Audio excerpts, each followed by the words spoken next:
guys, welcome to episode 8 of the PMP, the Paid Media Podcast. Me, Chris, the lead PPC marketer at Digital22, joined by my colleague Christian. Hi guys, how's it going? You okay? They're not going to answer. No. And They will on the inside.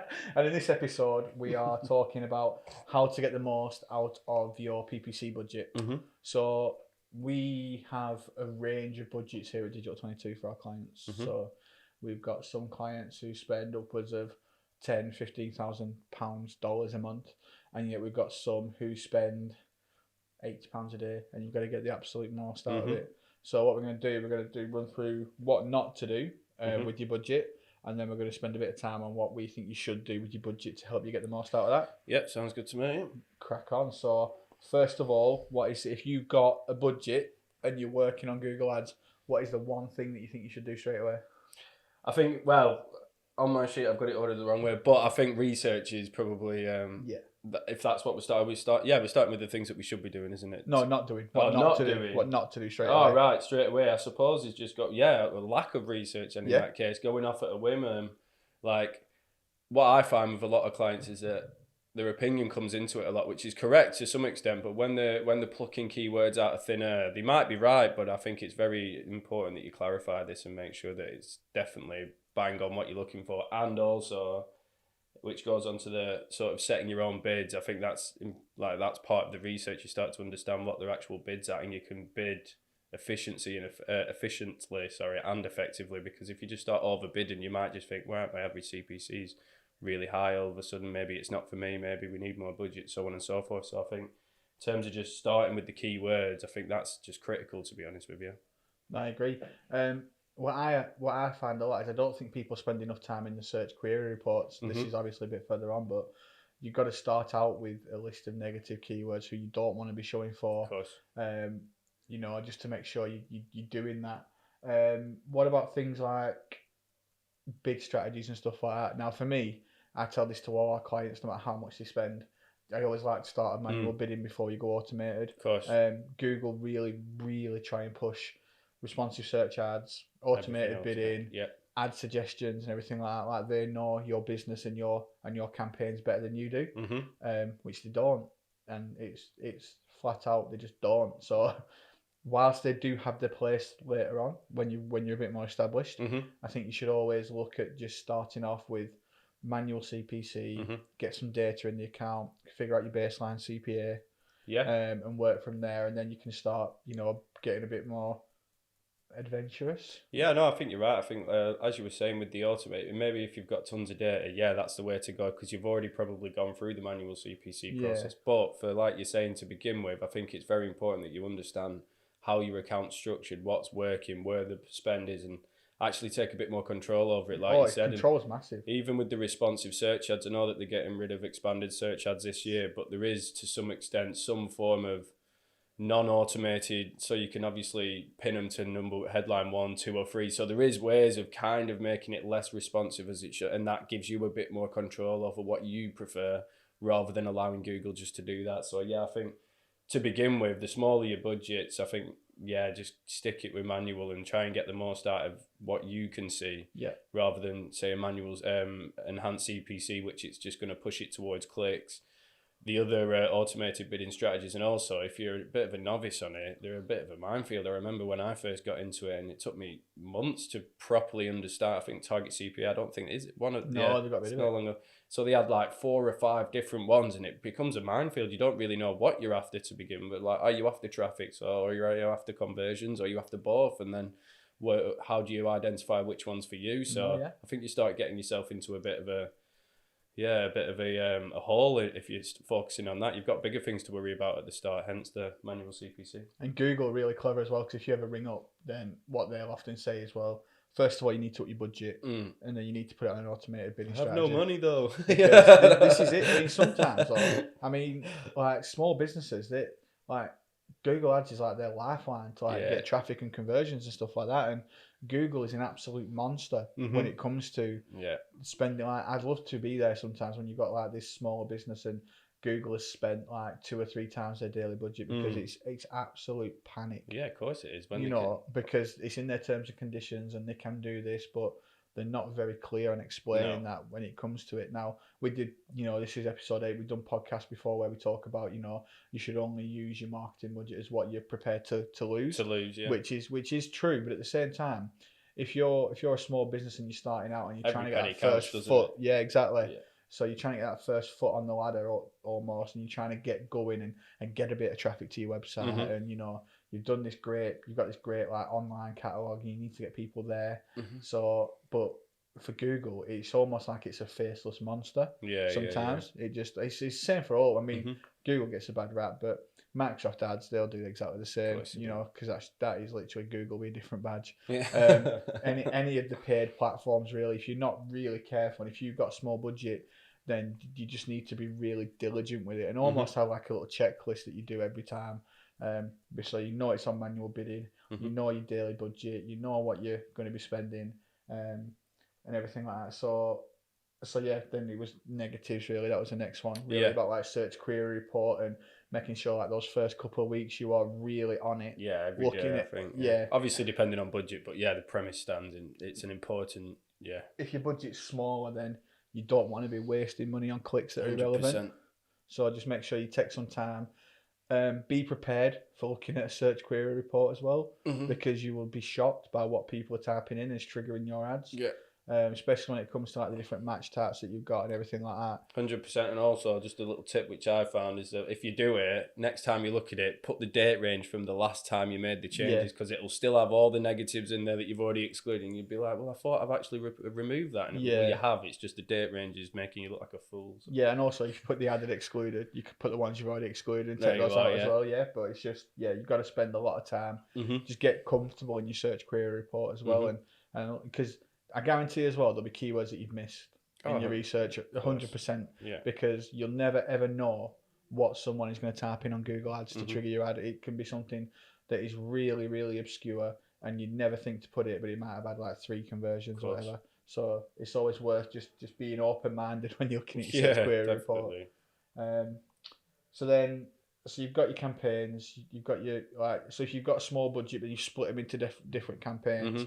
For me, I'd probably just start with one bigger campaign with most of the budget there, and then try and get some learnings, and then maybe use those learnings going on to your smaller campaigns. I were thinking on this point in the sense of if you're starting off and you've got a collection of keywords, just focus on the most relevant ones to begin with, and just see how you get on. Because obviously, through experience, I've run tests before which potentially I pulled the gun too soon, but this is due to budget limitation, and like you said, if you're not willing to lose your budget, you're a bit sensitive over actually. But if you don't allow it to spend, you don't, and it goes on to the next point, you don't really know what your CPA is. You don't actually, because if you've not got no data, you need to spend until you found it, unless the keywords are completely wrong, which if you've gone back to your research. Then. Exactly. If you've researched it correctly and you're selling washing machines and your keywords is, for example, a bloody washing machine, then you know you're after the right keywords. Explicit warning there. Yeah, that's it.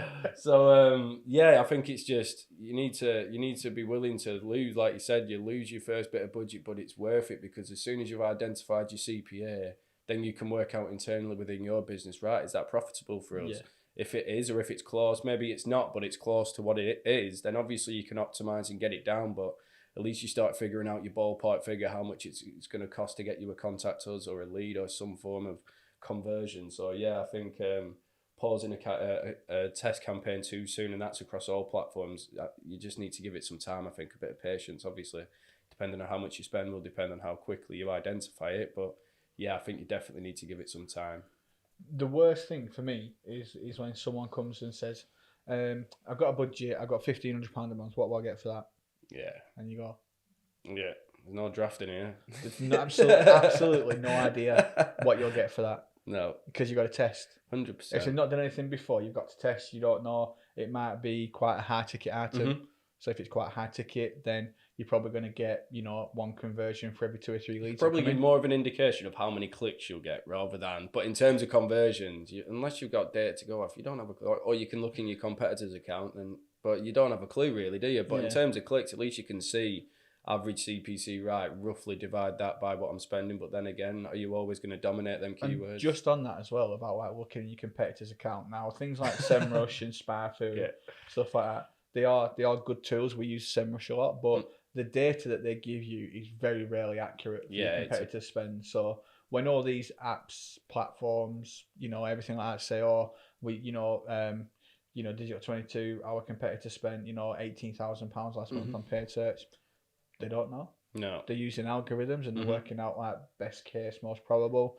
For all you know, they might have got 17,000 clicks on a branded campaign at 30p a click. Yeah, exactly. It gets... So no one actually knows. So don't get sucked in by the programs and the software where they are good for. I mean, Google's pretty good for keyword research. Although it's been a bit vague with some of the numbers now, it's a bit annoying. SEMrush is good. You can also use a free one. I use things like SparFu as well. I've got the free version of that sometimes just to have a look at things like ad history and stuff like that. So there are some good platforms out there that you don't always have to pay for, but just because you paid $300 for the year, and it doesn't mean it's gospel. So lose, isn't it? We tell them to do the research, and then when they do the research, then I mean, you've got to research a keyword volume. You're right. But if you're looking at thinking, well, I need to spend more than my competitor to get more than them, then take the spend with a pinch of salt. 100%, and then gauge it off your own learning. Spend a month as much as you can, and then see if it's profitable. And if it's worked, brilliant. Then try and either spend the same and try and get more from it, or try and spend that a little bit more, and then do that and try and increase it. I mean, we found at the minute as a department at the minute after Christmas we've come back. And the campaigns with clients are absolutely flying at the minute. I think that's fair enough. We catch up with them every day, and since Christmas we're absolutely flying. And budgets are going up. We're increasing, and what we've noticed with that though is that it's having a knock-on effect on their organic. Of course, yeah. So, and it's not sure if it's just. I think it's just all that. It's almost like a perfect storm at the minute. All the stars seem to be aligning. So. We're not one to like shy away. We'll just ride the crest of the wave. Yeah, that's it. We'll take it. We will. I mean, especially with paid, it is the first one that gets it when things aren't going well. Yeah, because it's expensive. Because it's expensive, and unlike the search nerds in SEO, our results are like quicker because you can have a campaign up and built in a day, and you can start seeing conversions by the day after if you've done everything properly. That's a given. But a lot of the times, if things aren't going wrong across the board, it will often come back to paid, and it's often the first budget that gets cut when things are. So after Christmas, because we've done everything properly, we've done our due diligence and everything like that, things are going really well. So it's good that we're showing with what we're doing that once you've done everything, you've got the results, you've got your baseline figures, you can then start increasing, and you'll have more of an idea 100% of what to do. So now you've got a small budget. What are the things that you should do? We already know to do the research. Yeah, that's the big bit. That's then nailed on. You've got to do your research, otherwise you might as well just pour your money down the drain. Yeah, what I've found off my experience is like local PPC campaigns are some of the most effective campaigns and cost-effective campaigns I've ever run in terms of like gym near me or whatever it might be, something near me and then varying the keyword that you've done at the start, because it's hard to compete with these massive businesses who are bidding on the entirety of the UK and they're targeting these specific words. But where you can beat them is in these little niches. And I think if it's local to where you're situated, then it's more relevant to the search because people will probably know your company or know where it's from. And I just personally think that that's such a great way to start, because you're using the keywords you're going to probably test on the rest of the country anyway. So you're already gathering information, and the chances are you've got your best chance going to converting them campaigns. So that's been very effective for me anyway. I've used that on multiple different campaigns. It might sound very simple, but it's even higher intent than just a regular search, because if someone's typing near me after their keyword, it means that they're looking for it. Like they're willing to probably travel. I think it's often overlooked as well. Not a lot of companies do it. No. I think Google, in a way, are kind of like they're trying to torpedo those by doing Google Maps. Yeah, and just trying to dominate the and stuff like that. Real estate. That can be. But the amount of companies who don't even have the Google My Business page set up properly. Yeah, no, that's there's people who are on things like Upwork and Fiverr who charge like £250 just to sort out someone's Google My Business page. I mean, it takes about an hour. Literally, yeah, it's not. But it's one of those things you don't. It's like with a trade, you don't pay for, if it takes them 10 minutes, you don't pay for 10 minutes. No, you pay for the 15 years it took them to know. To do that. That's what you pay for. Yeah, but that is what you pay. It's like when you get a plumber come round to fix your boiler and they look at it like that. You go out the room, they fix it, and they spend another half an hour looking at it just to make sure they get the fee. Charge you top dollar. Yeah. And then for me, I think, like you said, the goal setting. Mm-hmm.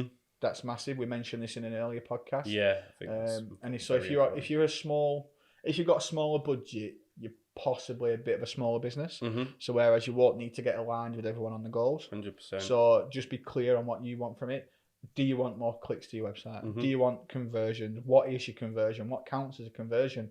Is it a sale? Is it a sign up? 100%. Is it a brochure request? And then put a value on these, or no, for example, if you've got a brochure request, so use your figures that you've already got. Yeah. So if we get a brochure request and we send out 10 brochures, mm-hmm. from those 10 brochures, we'll get 5 emails. From those 5 emails, we'll get 2 orders. From those 2 orders, 1 will actually go through. Yeah, 1 will close. And we know, so you got 10, 5, 2, 1, and we can put a monetary figure against those. And then you can start forecasting properly. Yeah, it's similar to what we with the lead, MQL, SQL. Yeah, it's exactly. the exact same principle. It's just changing it to a different, because you just need to identify how much of these will get me this, how much of them will get me that, how much of that will get me that. And I think that just somewhat understanding how many you need, and then you can start to work out your CPAs and stuff like that. But I think goal setting without it, if you just run, you're in the dark, aren't you? It's if you don't have a goal, then you're aimless. Mm-hmm. Then it's almost like you're like a headless chicken almost. Yeah, because you're doing all this stuff and you're taking people to your website, and then you might be taking them to a homepage which has got loads of exit options. It's not clear where they can convert, so then you need to sort that out. And then they're coming into the wrong pages with the wrong search terms. Mm-hmm. It's just making sure that you've got your goals are effective for your business. 100%. So I think that's a good one. And then like the last one is like probably looking at the if you're doing a branded campaign. Mm-hmm. So for me, everyone should do a branded campaign. You should always be protecting your brand name on mm-hmm. Google Ads.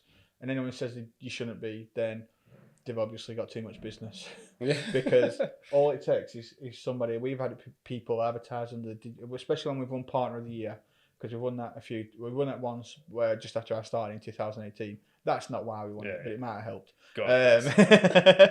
But after we won the Partner of the Year, so many companies were bidding on Digital 22. Of course. So ours is a tricky one as well because it's got digital in there. Yeah, you get pulled up in it. But exactly. Yeah, you're right. Yeah. So, but a lot of people actually bidding on Digital 22. You could tell that they had it as like an exact. 100%. So when you're looking like the UTM tracking and everything like that, so it was like we just reached out to them and said, politely, can you stop doing that? Yeah. But if you're not protecting your brand on the SERP, it's like you could be number 1 on the search, mm-hmm. but people are lazy. Yeah. 100%. And as well, you can get more information out there with a paid ad. And with a paid ad, you need to remember you only pay if they click. Mm-hmm.